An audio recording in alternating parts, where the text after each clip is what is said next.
Konec benzínu a nafty na čerpacích stanicích. Nahradí je nová paliva. Kolik si za ně platíme? Ceny benzínu a nafty se aktuálně pohybují do 40 korun za litr. Je však možné, že si je řidiči v budoucnosti už nebudou moci koupit. Události 247 již právě psali o chystané změně.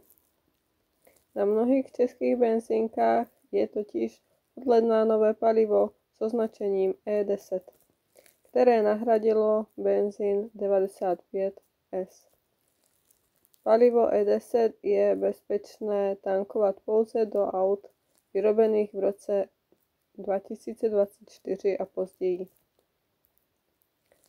Jinými slovy, do vozů splňujících normu Euro 4. Do těch starších se nové palivo nehodí.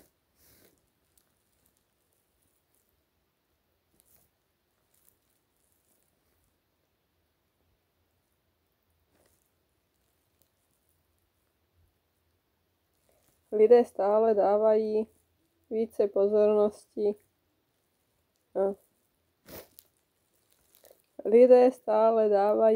přednost autům se spalovacími motory. Přechod na elektromobilitu však nemá zdaleka takový úspěch, jak se předpokládalo. Většina řidičů totiž dává přednost autům se spalovacími motory, které však chce Evropská unie od roku 2035 zakázat.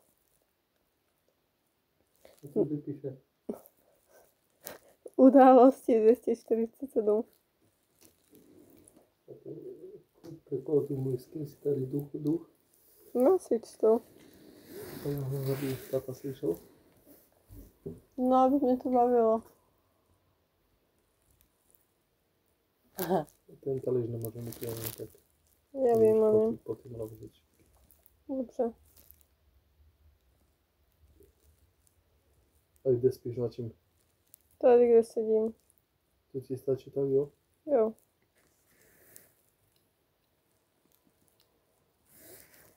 A toto vy nechodíš pinkat někdy si pěkně, či nemám postav pro to.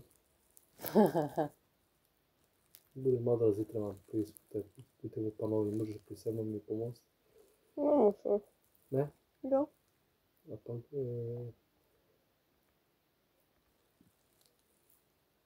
možno pak single, alebo neviem. Dovolil som ešte všetkým nahromať. Já se taky dívala, no. To zase se nepůjde, když tam co je ten jodr. Co? To je to latidlo. Jsi koupila, jo? Jo. Kolik to? Nevím, už bychom se jít podívat zase na to. Já si to dávám pod nohu, když si jdu jíst. Si sednu na sedlu a dál si jdu pod nohu. Nebo na tom sedím. Moje křeslo. No, já bych ráda pokračovala. Jo. Jo.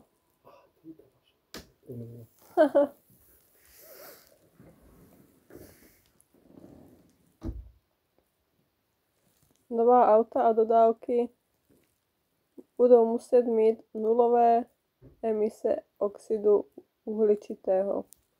Znamená to, že nová vozidla se spalovacími motory se tak už nebudou moci v Unii prodávat.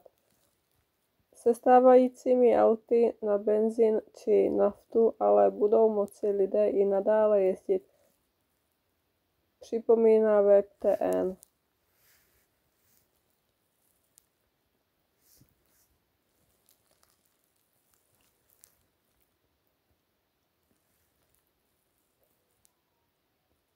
Kvůli nízkému zájmu o elektromobilitu chce proto Německá asociace automobilového průmyslu nahradit klasický benzín a naftu obnovitelnými palivy.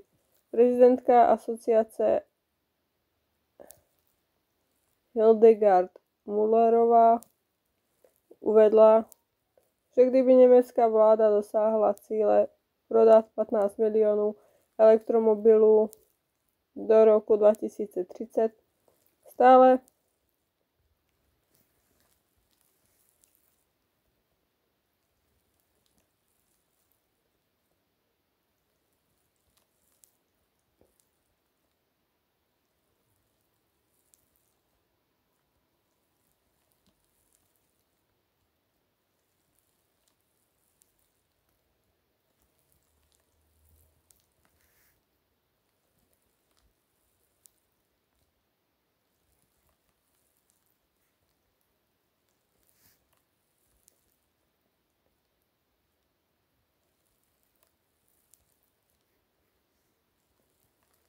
2030 stále bude na německých silnicích jezdit ještě 40 milionů osobních a nákladních aut se spalovacími motory.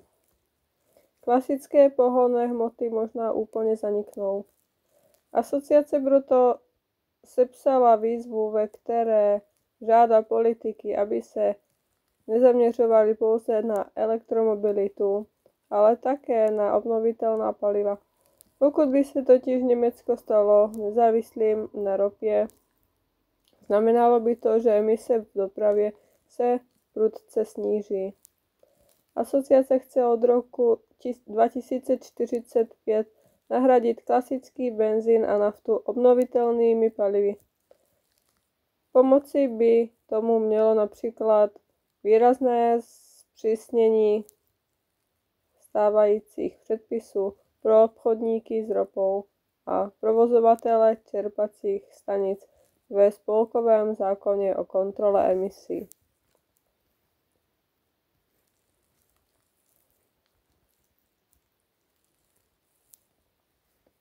Provozovatele čerpacích stanic by nově museli prodávat větší podíl obnovitelných paliv, což vedlo k jejich větší dostupnosti a také ke snížení emisí skleníkových plynů.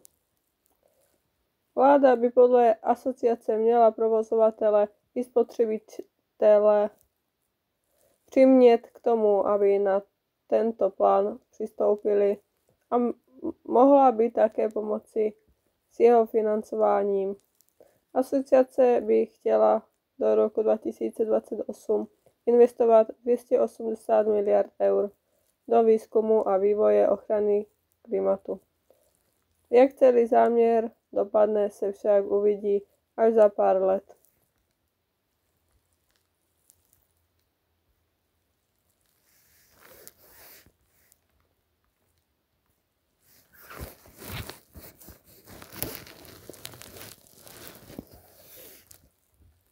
Jiří Klimenský, 29. srpna 2024.